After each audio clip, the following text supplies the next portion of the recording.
Hi, welcome back to Comic Book Gallery. I'm your host, Joaquin. How we doing, people? Last week I went to the Ontario Comic Con called the Revolutionary Con or Revolution Con.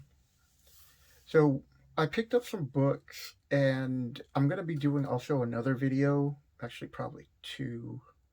One of them's going to be on some of the things that Chris Claremont said. I could only record the very end, the questions and answers, because that's all the room I had left on my phone. And I didn't plan on going there to even listen to him, but I just stumbled onto it. And the second, I want to talk about the state of, what was there and the opportunities. But this video is just going to be about, what I picked up. So as you can see, Web of Spider-Man number 59. I picked this book up for $1, and the majority of books I picked up there were $1. And I think this is like probably one of the best places you can get great dollar book finds is at conventions, because they'll take books that are $3 to $5 and they'll throw them in the dollar bin. Why? Because they have to move these books. And if they don't, then I don't know what it costs for a booth there, but it can't be cheap. So Web of Spider-Man 59. I want to start collecting Web of Spider-Man and Spectacular Spider-Man.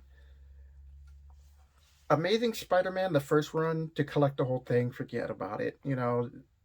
Those were for people 20 years ago, even somewhat 10 if you had most of the keys to collect.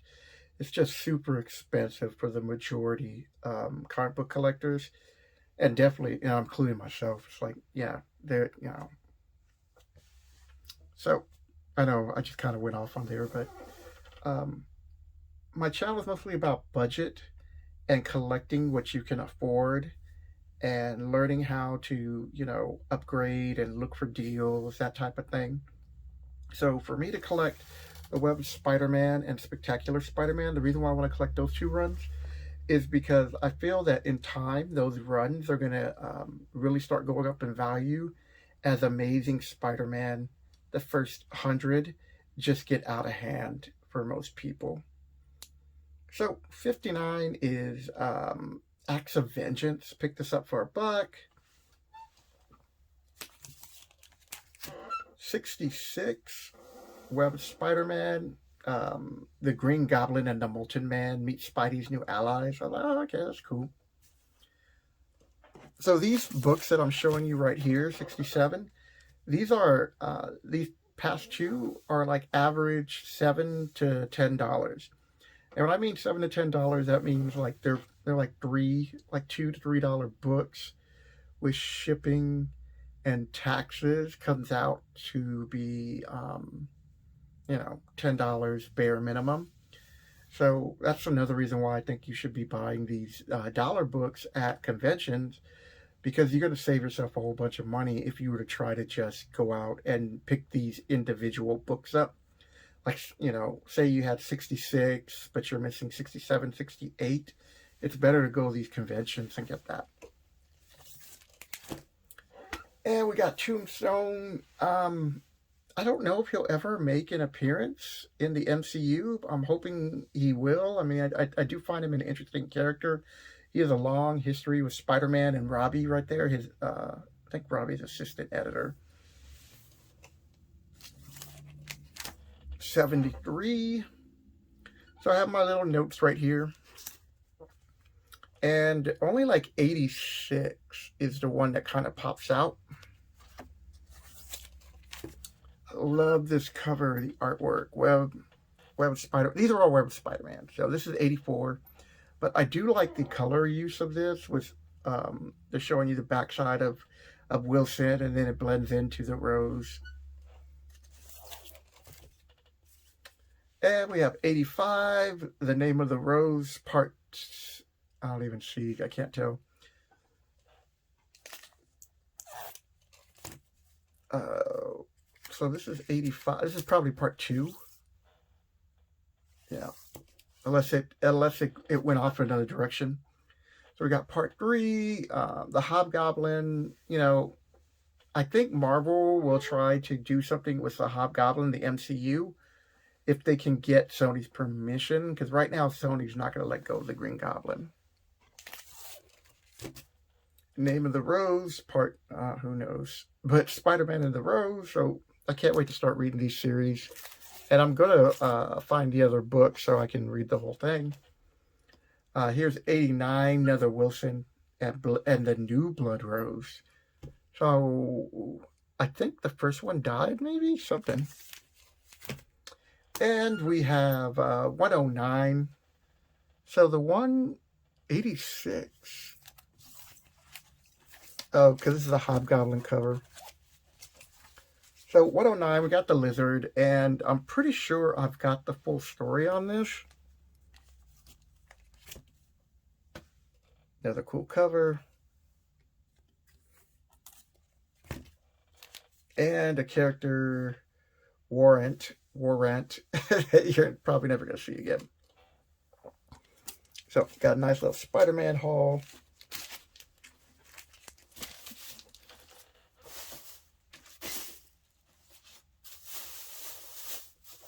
Also, while I was there, I bought 6 pops. And so I got Captain Crunch, Undersea Gal, and Mysterio. And I got all of these for $25. So, you know, you can find some good deals there. I'm not looking for Chase, as you can see in the back of my wall. I'm looking for pops that will go with my comic book. So if you don't know this, I have an Instagram page called comicbook_gallery, and I want to say it's like 139, 140. The can't think of it. Days of Future Past cover, but it has Wolverine on it, and it's got the spotlight with the wanted, so you'll see. So I like collecting these pops now to go with that. I still eat Captain Crunch, dude, and I enjoy eating the cereal, so when I saw a chance to buy the pop, I was like, all right, that's cool. As far as Undersea Gal goes, I love Nightmare Before Christmas. So I'm not going to collect the Vampire Jack. I mean, I got the original Jack, so I'm good with that.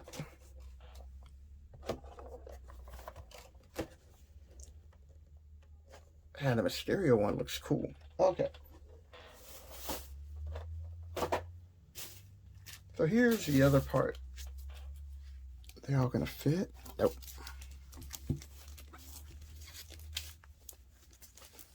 No peeking. All right. There we go. So Adventure Comics number 422. It's a 20-cent book. And this goes from anywhere between 12 and 15. Supergirl. And I was like, this is a $1 book. I will pick up Golden Age books all day long for $1. I think I like the covers. The stories sometimes are hit and miss because of the time, but you know, still being able to collect it. I mean, these books are almost close to being in another 20, 25 years. I forgot the date on these, but a lot of these Golden Age are getting close to being 75 years old, maybe a little bit longer. And once these hit 100 in antiques, they're going to really start going up in value even more because of the paper. And the ones that are even in okay condition are going to start holding some value. So is it going to be like, you know, tens of thousands of dollars? No, but, you know, another 5 or 10 years, this is going to be way more worth than $10. Thor Annual 12. So, I'm a big Thor fan. He's another one I want to collect. I'm not going to collect the whole run. I'm only going to collect certain books. But if I like the cover, like on this one, then I'm going to grab it. It's like the mighty Thor versus Odin's other son. And I was like, okay, that looks interesting. $1. Dazzler 38. I couldn't remember if I have this one. And to risk $1 to get a book that you may or may not have, it's not that big of a deal. So we got Dazzler, and I'm going to be doing a video on what Chris Claremont was talking about. And some of the things I'm just going to paraphrase because it's okay. And then, other things when he was talking about, like, how to be a good writer. I don't remember it all, so I'm not going to paraphrase that because I don't want to even give the impression of anything that I say that's incorrect that came out from him. But he had an interesting take on Dazzler that I want to share, along with some other things. Another Thor, Mighty Thor, the return of the original Terminus. I like the cover. $1. Okay, so Batman $4.99. This is Nightfall number 17. And I like this cover. And I really did enjoy the series when it came out. 517. This is part 1 of. This is not. I don't believe this is anything part of the Nightfall series, but I've sold my comic book collection 2 times in my life, and I think I've only held on to like 1 or 2 books, and they weren't really that valuable. I just held on to them for sentimental value. So I'm going back and recollecting what I really loved. $4.90, you can tell, this was a classic 90s period comic.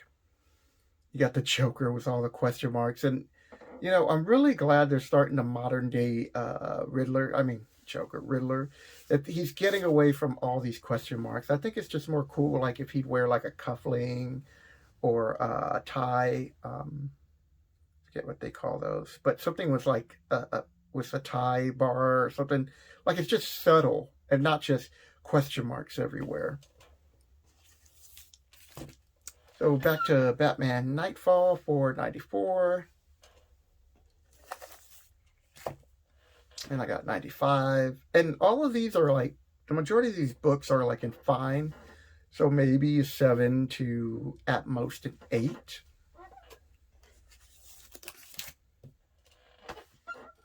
We got Batman $4.96, another Nightfall. Looks like he might be under some kind of fear toxin. Here's a cool book, Showcase 93, Two-Face. There's another cover that I thought was cool. And, of course, everybody remembers Batman and Robin, the Boy Wonder, and you got Jim Lee art and Frank Miller, and I don't know, man. There were some really good parts to this story, and then there are other things where you just kind of like just shook your head like, what the hell?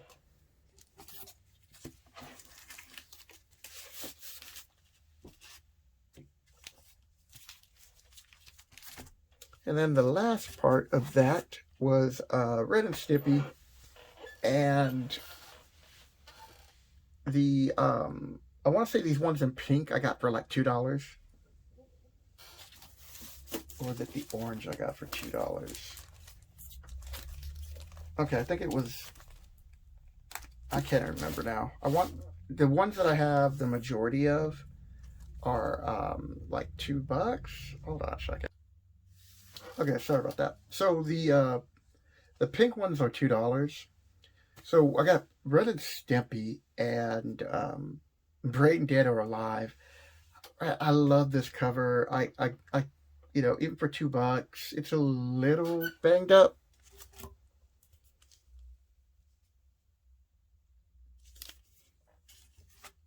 But I'm a big Ren and Stimpy fan. Love the cartoon, so I had to pick this up. If I come across it again in a near mint, I'll definitely buy it.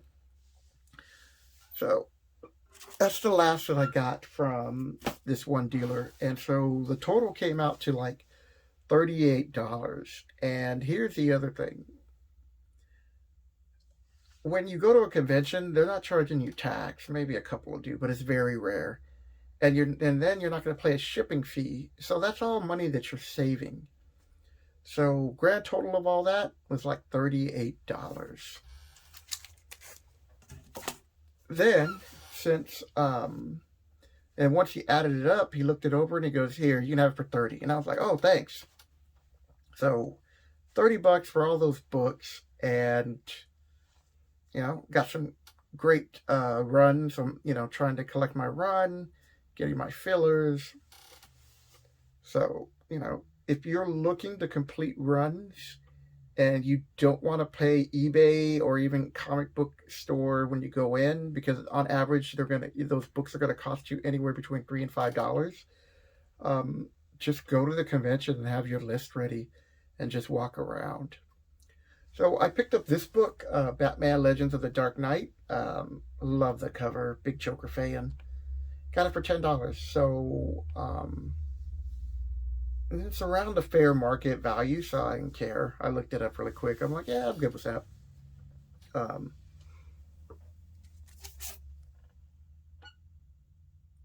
I mean, look how shiny it is. In the last book, I'll give you a second for those people who don't know who this is to try to figure it out. And there you go. It's the first appearance of Gru. That's the only thing that really makes Destroyer Duck that relevant. Sorry. But, I'm sure there's a few fans who like Destroyer Duck.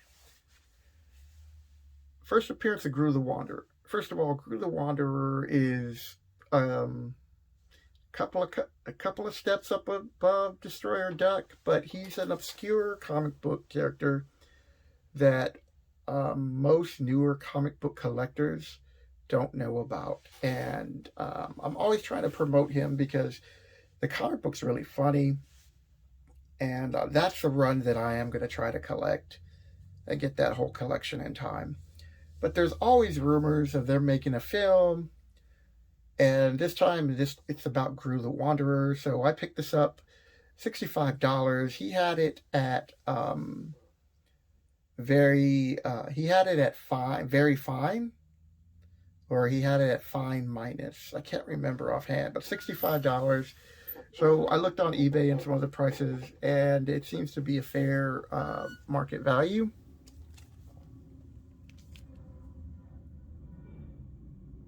So it's got a little bit of dings in it, but that's okay.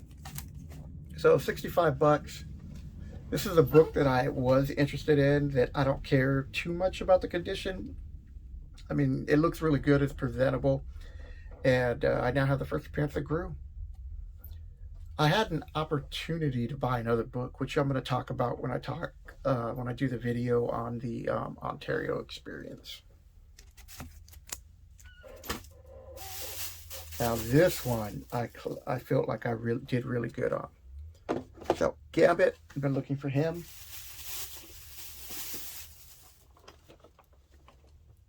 Kingpin.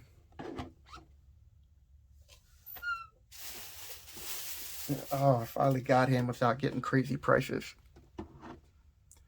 So he had these all for $15 a piece. And when I went up there, I go, do you take cash or card? He goes, I take both. And so I went into my wallet and I opened it up and I was counting it out, and then I pulled it all out and I'm like, oh, I only got 40. All right, let me give you my card.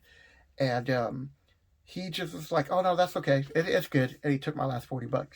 And so I was like really thrilled, because on average, bare minimum, unless you get extremely lucky with shipping and taxes on eBay, or you go to a store, you're going to be paying on average like $20 a pop. So for me to get these at 40, it's almost like I got Kingpin free, Gambit free. Crazy, you get the picture. And I just, sorry, a text just popped up. My phone.